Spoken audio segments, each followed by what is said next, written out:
And there's a lot of articles in the media right now about how low the morale is of buyers in the country, thinking it's a horrible time. So I think it's really on us to flip the script. This is it's not a bad time to buy. This is the opportunity that everyone's been waiting for. The sellers have lost the power that we saw for the last 5 or 6 years, where the seller could list their price, get multiple offers, and the buyers would have to waive inspections, bid up the price, give up their firstborn, things like that. Now we have, as buyers, negotiating power, serious negotiating power, especially with homes that have been sitting on the market 30, 40, 60 days or longer. There's homes that have been sitting out there for longer. So here's an example of how we helped a client recently actually get into her dream home for the same payment that she was really stuck originally at a lower purchase price by using these negotiating tactics. Now, she sold a home, so obviously most people don't have a $500,000 down payment, but she was really wanting to keep that payment at um, about 3,100 or so. Okay. And so with a $500,000 down payment, with current rates kind of in the mid to high sixes, she was looking at an 850 purchase price max to keep that payment around 3,140.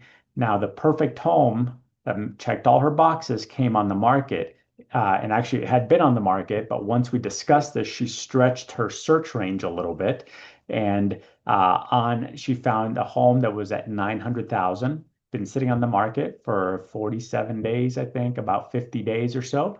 And so instead of going in and offering a lower price point on the offer itself, they went in and asked for a seller credit. Okay, so on this $900,000 home, her and her buyer's agent negotiated a $20,000 seller credit, and we used that to do a permanent buy down, to permanently buy down the interest rate. So not a 2-1 buy down, not just for a couple years.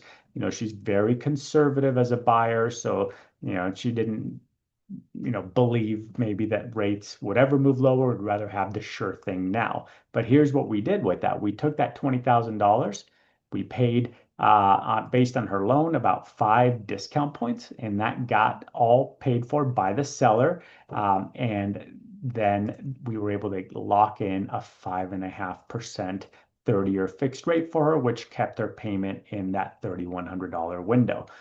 Same amount due at closing and a significantly lower payment. So let's use this strategy if you have buyers that need to stretch their purchase price a little bit or really make that payment come down at a certain price point. Let's not reduce the price. Reducing the price by $20,000 on a $900,000 house would only affect her payment by about $100 lower. Um, but doing it this way had about a $400 payment reduction because of that lower interest rate. Okay. If you'd like to run through a specific example, let me know. Have a great rest of your day. Bye bye.